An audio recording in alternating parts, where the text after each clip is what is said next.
Hi everyone, Landry Ethredge here with Ethredge Counseling Group, joined today by Dr. Etta Gantt, who is going to talk to us about passive aggressive and how to move into a healthier version, healthier communication zone called the mixed communication zone. Can you walk us through really quickly what the different zones are and then elaborate a little bit more on what this mixed zone is? Yeah. So the different zones are the receiving zone, which includes on the less effective side, passive listening, and on the more effective side, active listening.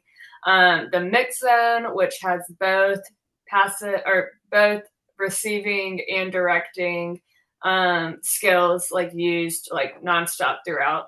And then the directing zone, which is either being aggressive or assertive. So that's when you're telling someone what you really think, you're leading the conversation. It might be you're expressing goals and visions, dreams too.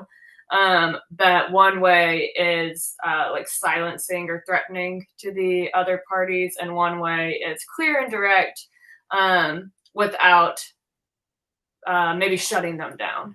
Hmm. But passive aggressive is using both, but ineffectively. Ineffectively. Okay. So what so talk to us a little bit more about this mixed zone and why is it considered the sweet spot? Yeah. So we want our relationships to be balanced. We want our communication and our interactions with others to be inclusive. We want both sides or all sides, depending on how many people are involved, to be heard. And so being in a state of collaboration and problem solving, teamwork, is a great way to get across the finish line with a well-rounded plan, right? Let's imagine you're at work, you have a work project, different people from different teams. You all sit down together. Every person has different perspectives and skills, expertise, and everyone has a voice at the table. Um, sure, that can get really overwhelming, but if you're able to kind of balance the things, lead and rein things in when you need, listen and let people speak when you need, it can be really powerful.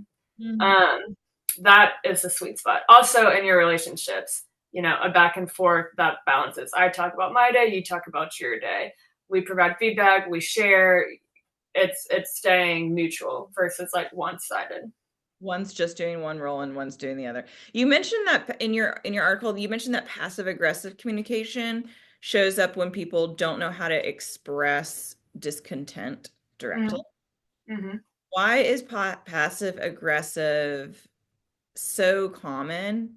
Mm-hmm. Um, and what's the cost of relying on that? Mm-hmm. So passive aggressive communication is extremely common. It's also couldn't be more different than the collaborative problem solving teamwork side of the mixed zone. The reason they're in the same zone is they're both using receiving and directing, but one is using it effectively together to move something forward, whereas passive aggressive is using the or passive aggressive is using the two zones to cancel each other out. So it's like saying something where you're trying to set a boundary, but you're saying it's fine at the same time. Um, it leaves a confusing message, and now like the positive and the negative are working against each other instead of like a both and. Mhm. Um, and it's super common because we all have frustrations, we all have needs, we all have boundaries that need to be set. But a lot of us either don't know how to, are afraid to, are culturally told that it's wrong. And so we're like, okay, how do we get this message across without telling someone I don't like this or I don't want to do this or say no, I can't say no. So we come up with like weird roundabout ways to get the message across. Yeah, I had to take the trash out last night because you didn't, but it's so fine. Like, I don't even care. It's fine. I took the trash out last night because you didn't, and it was really gross, but I don't even care. Like, it's totally fine, right? Someone says that to me, I think it's fine. I don't read between the lines. I did not get the message that they are mad that they take the trash out every night and I never do it, right? I would never get that just because I am listening to the clear cues. You're trusting them. Yeah. Right. Yeah. You can't read someone else's mind. Right. Yeah. So you described collaboration as clear, direct, and inclusive. right? So this like idea that clear, I've heard it said like clear is kind, even if Mm-hmm. it's difficult. Clear is the kind thing, you Mm-hmm. know. So saying in that example, maybe saying like, "Hey, I was kind of frustrated, you know, that you didn't take the trash out. Like, it would mean a lot to me if you remembered to do that." Yeah. Like that Yeah. might feel mean, but it's kind because it's clear.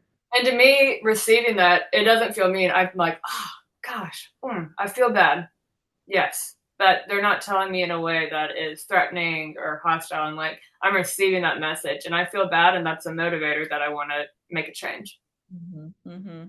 I think that's also a reason people are moving to passive aggressive because they don't want someone to feel guilty. So Sure. trying to manage the other person's feelings, but Mm-hmm. feeling bad about something is actually really important for human growth. We need to feel Absolutely. comfortable about something. That's how we change and grow. Um, Mm-hmm. so trying to keep someone from feeling a negative feeling can actually inhibit their happiness in the long run. Um, that might be a complicated little side note there, but It's sliding into the aggressive assertive zone, and we'll get more into that later. yeah, So. more into that one in a minute. So one more question. You said many people struggle with one-sided relationships. And I definitely see that as a therapist. Clients kind of falling into one side or the other. Either they feel overlooked or they dominate the conversation without realizing it. How can someone spot these imbalances and move towards a healthier connection? Mm-hmm.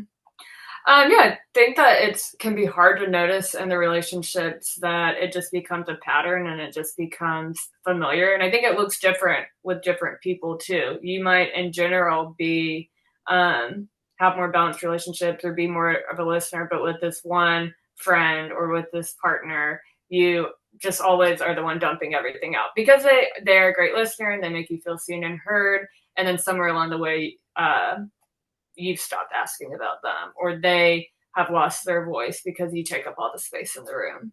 Mhm. Um, so it's hard to notice until someone says something, which is why that's kind of one of the first things I said was, are you going to just resign to this relationship or can you try to speak up or let someone know that um, that it's coming up like that it's feeling a little bit unbalanced.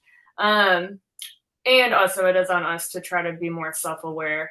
Did you leave that interaction and realize, wow, I didn't hear anything about them? Or if I did, I didn't ask any questions. Yes. So yeah, maybe even just asking like, hey, how's our relationship? If you're in a sort of like a committed relationship, I think absolutely asking, just saying, hey, how does this balance feel to you? Would you like me to give you more space to talk, or do you ever feel like I'm not giving, yeah, or just kind of talking it through for Mhm. sure. Getting that feedback. Well, I love this idea of the mixed zone and understanding. Am I doing this in like a positive way, or am I tapping into that unhealthy mixed zone of the passive aggressive? And Great way to understand communication, super powerful, and super learnable. These are skills that we can all learn. We're not born with them. So yeah, I always say once you're really finding your voice, sometimes it comes across a little wonky. And then over time, it like really fine tunes. I could not agree more. Well, thank you so much for talking to us about this mixed zone of communication. If you are interested in getting started and really learning these skills, finding that voice, definitely head over to LandryEthridge.com to schedule a consultation and work with a therapist on staff. Etta Gantt is on staff there, so you can you can hear it straight from the horse's mouth there. Or if you're wanting to listen to more of the videos around communication styles, you can head over to YouTube or read about them on the blog. So thanks so much for your time. We'll dive in next time into the directing zone. So looking forward to it.